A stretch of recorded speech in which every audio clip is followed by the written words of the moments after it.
Let's build a mine layer. Come on, lads.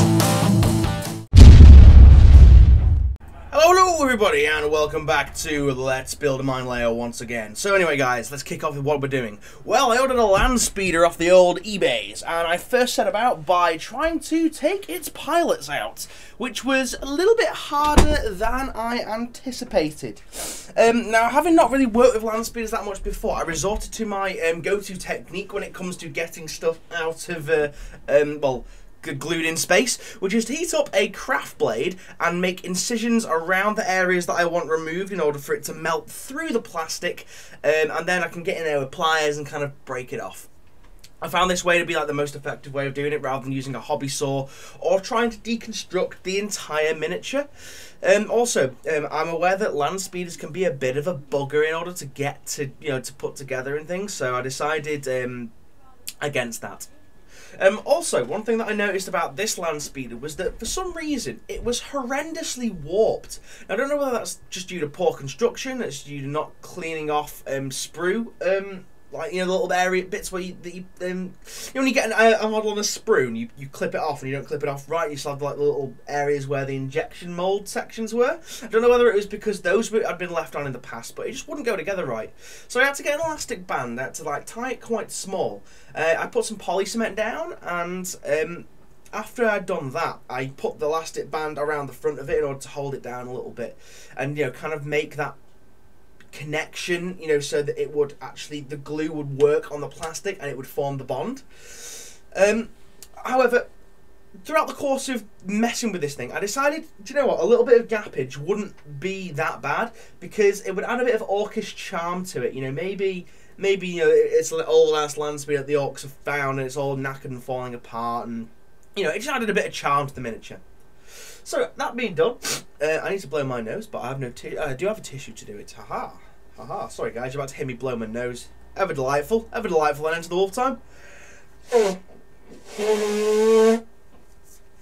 Beautiful. Anyway guys, so what did I decide to do? I was adding some orcish decoration to the land speeder with some cut up bits of plastic card. Because I imagine that the orcs would want to, again, decorate the land speeders, and maybe, because I had the land speeder on the other side of the mine layer, so maybe two individual mechs had worked on these land speeders, and both had a bit of an individualistic touch to them. Whereas the other one, I kind of had just like dags coming around the edge of it. I had on these the engine outputs. I don't even know what you call it. I do apologise. There's some of you guys that are really into like aeronautical stuff will be screaming at me going, there, the fligamadews, or something like that. But yeah, so I put some dags around the edge there, and it looked pretty cool, so I decided to go for it. It was after that I decided I'd work on the front of the land speeder. Now, again, I wanted to reciprocate what was on the front of the other land speeder on the opposite side of the mine layer, so I decided to go for kind of like the gob style, and glue it down with, glue some like dag shapes up there to make like an iron gob kind of look. And I've got to admit, the front bumper of the land speeder with the little square kind of bumps that it has was perfect to do this with, and it just made an awesomely flat surface. You just stick that plastic card down and just have it there, just have it done. Really need a drink. Do I have anything here? Oh no, not in that. That's paint water. But yeah, so I added some more armor plates and stuff to the sides there, just where it wasn't quite touching. I mean, you can see the gap there, guys. I mean, that is horrendous, horrendous gappage.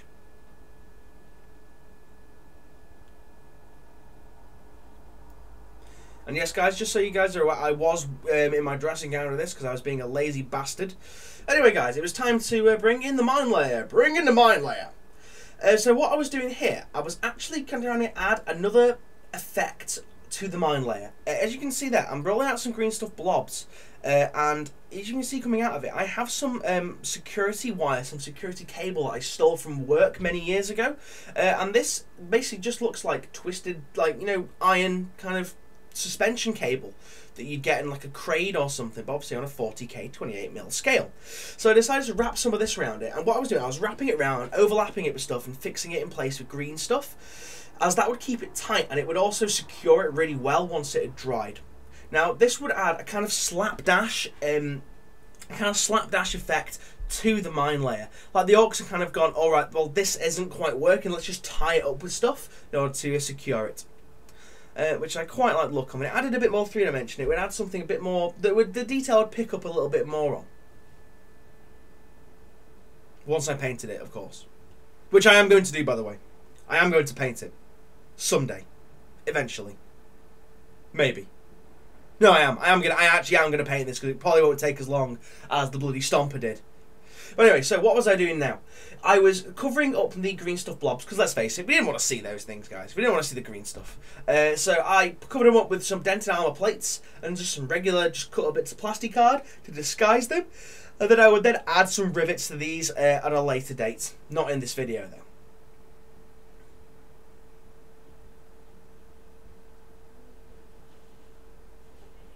Okay, now it was time to fix the land speeder to the strut from them on the mine layer.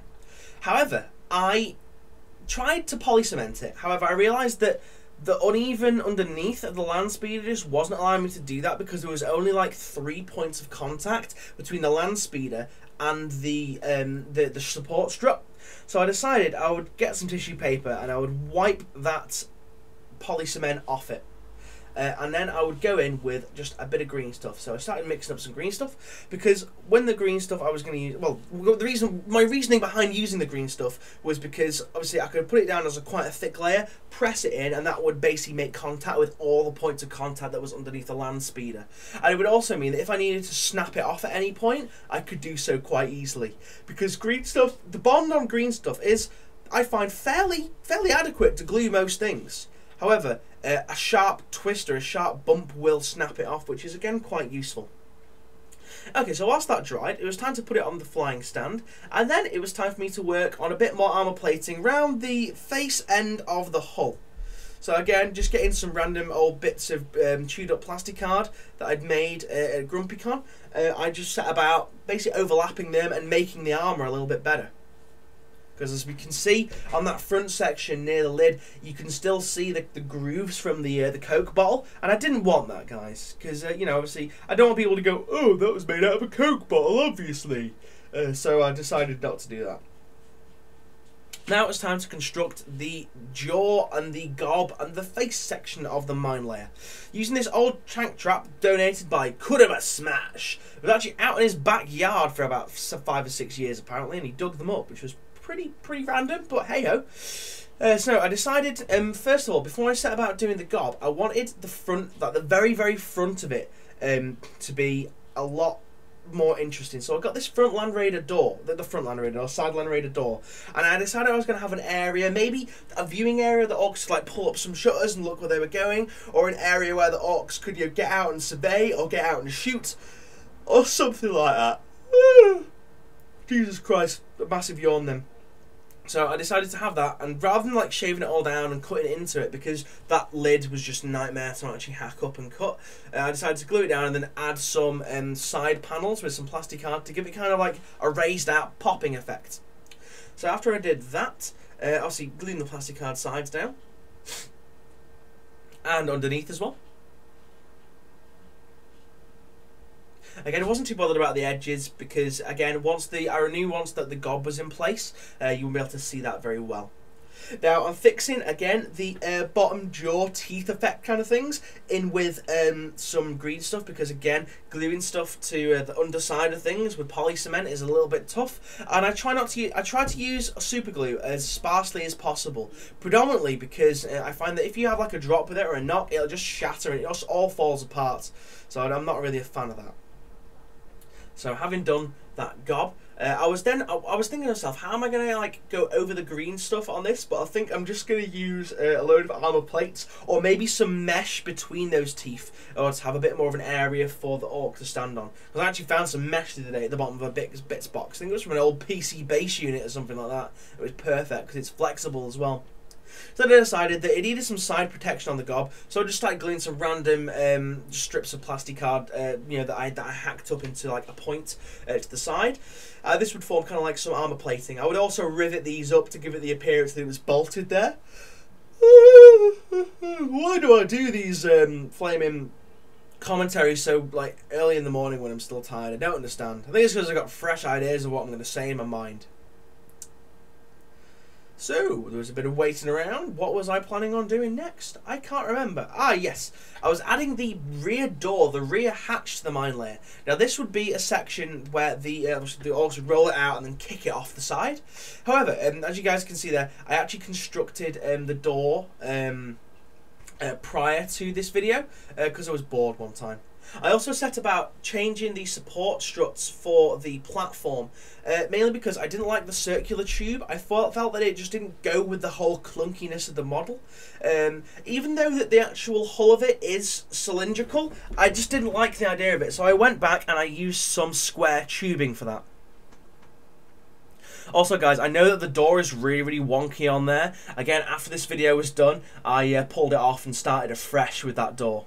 Well, not really afresh, just kind of re-glued it and repositioned it. So there's a bit more waiting now. I'm around at the front of the Stomper. That faceplate just looks awesome, guys. It's got to be said. It's got to be said. I loved it. So then, guys, what am I doing now? I'm actually working on some of the top bits of the mine layer. Mainly because if you look at the Games Workshop one that they did for that battle report that time, it has these kind of fin effects. And I really like the, there's like an Aquila section, I think off a building or something. Excuse me. Or is it off like an Imperial flying vehicle? I'm not entirely sure. But yeah, they kept falling down, so I had to keep putting them back up. So yeah, guys, so I'm kind of reciprocating the effect that they had on the Games Workshop one. And then underneath here, I'm actually going to talk about that on a later video. As you can see there, you can kind of get the gist of what I'm going for with a cannon. But anyway, guys, thank you very much for watching. That's been the video. Sorry it was only a short one. Again, didn't do too much on it. But anyway, guys, thank you for watching, and I'll see you guys again. Goodbye.